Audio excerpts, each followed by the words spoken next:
சங்கதி 24 செய்திகளோடு இணைந்திருக்கிறீர்கள். விரிவான செய்திகளுக்கு செல்ல முன்னதாக முதலில் இன்றைய நாளுக்கான தலைப்புச் செய்திகள். தமிழரசு கட்சியை நிராகரிக்க வேண்டும் என்கிறார் கஜேந்திரகுமார் பொன்னம்பலம். உயிர்த்த ஞாயிறு தாக்குதல்கள் குற்றச்சாட்டை மறுக்கும் அமைச்சர். அரசியல் ரீதியான பழிவாங்கல்களை நிறுத்த வேண்டும், சாமர சம்பத் தசாநாயக்க தெரிவிப்பு. விரைவில் தேசிய மக்கள் சக்தி அரசாங்கம் வீழ்ச்சியை சந்திக்கும், திஸ்ஸ அத்தநாயக்க தெரிவிப்பு. இந்தியாவுடன் கையெழுத்தான ஒப்பந்தங்கள் தொடர்பில் மனோ கணேசனின் கோரிக்கை.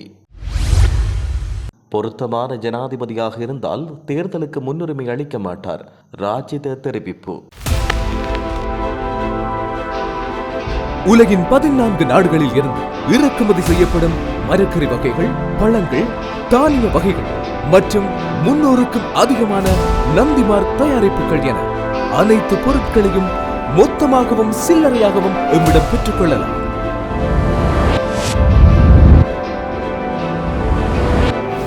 VSCO கேஷ் அண்ட் கேரி என்றும் உங்களுடன்.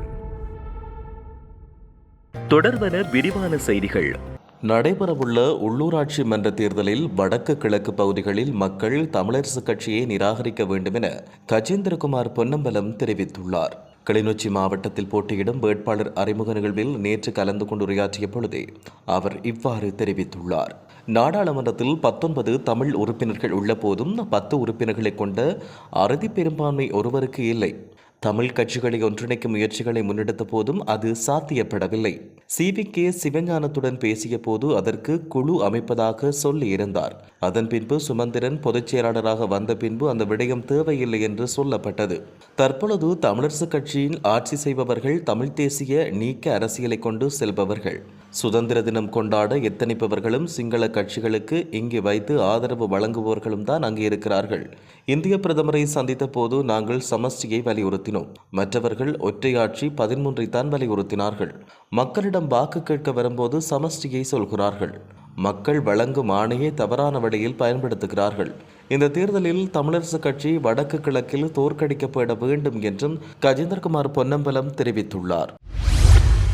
உயிர்த்த ஞாயிறு குண்டுவெடிப்பு தாக்குதல்களில் தொடர்புடையவர்களை விசாரிக்காமல் பாதுகாக்க அல்லது தடுக்க தற்போதைய அரசாங்கத்தின் உறுப்பினர்கள் முயற்சிப்பதாக கூறும் ஊடக அறிக்கைகளை அமைச்சரவை பேச்சாளர் நலிந்த ஜேதிச மறுத்துள்ளார். ஊடகங்களிடம் இந்த மறுப்பை வெளியிட்ட அவர் பாதுகாப்பு பிரதி அமைச்சரிடம் ஒரு அறிக்கையுடன் தொடர்புபடுத்தி பெறவும் அறிக்கைகளையும் நிராகரித்துள்ளார். உயிர்த்த ஞாயிறு தாக்குதல்களின் விளைவாக பாதிக்கப்பட்டவர்களுக்கும் நிரந்தரமாக ஊனமுற்றவர்களுக்கும் நீதி கிடைக்க வேண்டும் என்று நாட்டில் உள்ள அனைவரும் விரும்புகிறார்கள். எனவே தாக்குதல்களுக்கு பொறுப்பானவர்கள் மீது சட்ட நடவடிக்கை எடுக்கப்பட வேண்டும் என அவர் கூறியுள்ளார்.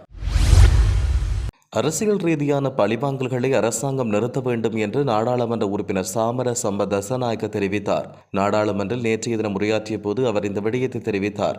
ஊழல் மோசடி குற்றச்சாட்டின் பேரில் கைது செய்யப்பட்ட விளக்கமறியலில் வைக்கப்பட்டுள்ள சாமர சம்பத்துக்கு நாடாளுமன்ற அமர்வுகளில் பங்கேற்க அனுமதி வழங்கப்பட்டுள்ளது. ஊழல் மோசடி தவிர்ப்பு சட்டமூலத்துக்கு ஆதரவாக வாக்களித்த தமக்கு இன்று வழக்கு தொடரப்பட்டுள்ளதாக அவர் தெரிவித்தார். இந்த அரசாங்கம் திட்டமிட்ட அடிப்படையில் தம்மை பழிவாங்குவதாகவும் அவர் தெரிவித்தார். எதிர்வரும் மே மாதம் 6ஆம் தேதியிலிருந்து தேசிய மக்கள் சக்தி அரசாங்கத்தின் வீழ்ச்சி ஆரம்பமாகும் என ஐக்கிய மக்கள் சக்தியின் தேசிய அமைப்பாளர் திசாத்த நாயக்க தெரிவித்தார். கண்டியில் நேற்று ஊடகங்களுக்கு கருத்து வெளியிட்ட போதே அவர் இவ்வாறு தெரிவித்தார். கடந்த தேர்தல்களில் மக்கள் தேசிய மக்கள் சக்தி மீது நம்பிக்கை வைத்து ஏமாற்றம் அடைந்துள்ளனர்.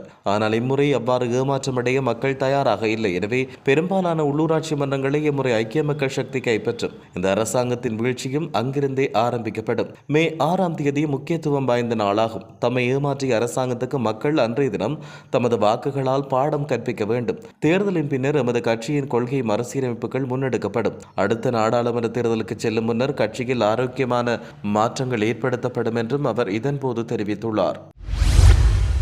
இந்தியாவுடன் அண்மையில் கையெழுத்திடப்பட்ட ஒப்பந்தங்களை நாடாளுமன்றத்தில் தாக்கல் செய்யுமாறு வெளியுறவு அமைச்சர் விஜித கீரத்தை நாடாளுமன்ற உறுப்பினர் மனோ கணேசன் கோரியுள்ளார். நாடாளுமன்றில் நேற்று உரையாற்றிய மனோ கணேசன் இந்திய பிரதமர் நரேந்திர மோடியின் இலங்கை பயணத்தின் பொழுது கையெழுத்தான ஒப்பந்தங்கள் குறித்து வெளியுறவு அமைச்சரிடம் கேள்வி எழுப்பினார். இந்தியாவுடன் இலங்கை அரசாங்கம் கையெழுத்திட்ட அனைத்து ஒப்பந்தங்களையும் நாடாளுமன்றில் தாக்கல் செய்யுங்கள். இதனால் முழு நாடும் அவற்றை பற்றி அறிந்து கொள்ளும்.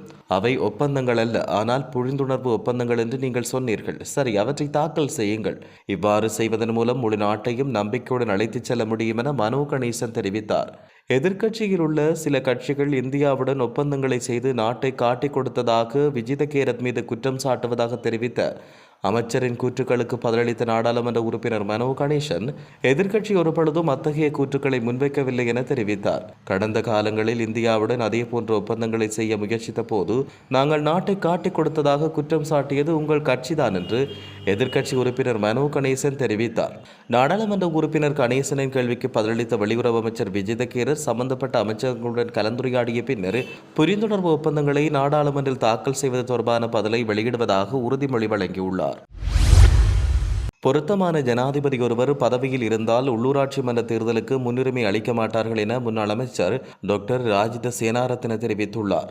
இந்த நேரத்தில் முதலாவதும் இரண்டாவதும் மூன்றாவதும் பொருளாதாரம் என்றும் அவர் குறிப்பிட்டுள்ளார். நாட்டின் பொருளாதாரத்துக்கு கூடுதல் முக்கியத்துவம் அளிக்கப்பட வேண்டும் என்றும் அவர் தெரிவித்தார். நேற்று நடைபெற்ற ஊடகவியலாளர் சந்திப்பில் கலந்து கொண்டு கருத்து தெரிவித்த போதே அவர் இதனை தெரிவித்தார். மேலும் இந்த நேரத்தில் அனைத்து துறைகளையும் ஒருங்கிணைத்து செயற்பட வேண்டியது அவசியமாகவும் உள்ளதாக அவர் தெரிவித்தார். இலங்கை மிக விரைவில் ஒரு பெரும் நிதி நெருக்கடி நிலைக்கு தள்ளப்படக்கூடிய சாத்தியங்கள் உண்டு என்றும் அவர் கூறினார். எனவே இக்கட்டான தருணத்தில் அனைவரையும் ஒன்றிணைத்து இந்த நெருக்கடியை எதிர்கொள்ள திட்டமிடல் அவசியம் எனவும் ராஜித சேனாரத்ன மேலும் தெரிவித்துள்ளார். இத்துடன் செய்திகள் யாவும் நிறைவு பெறுகின்றன.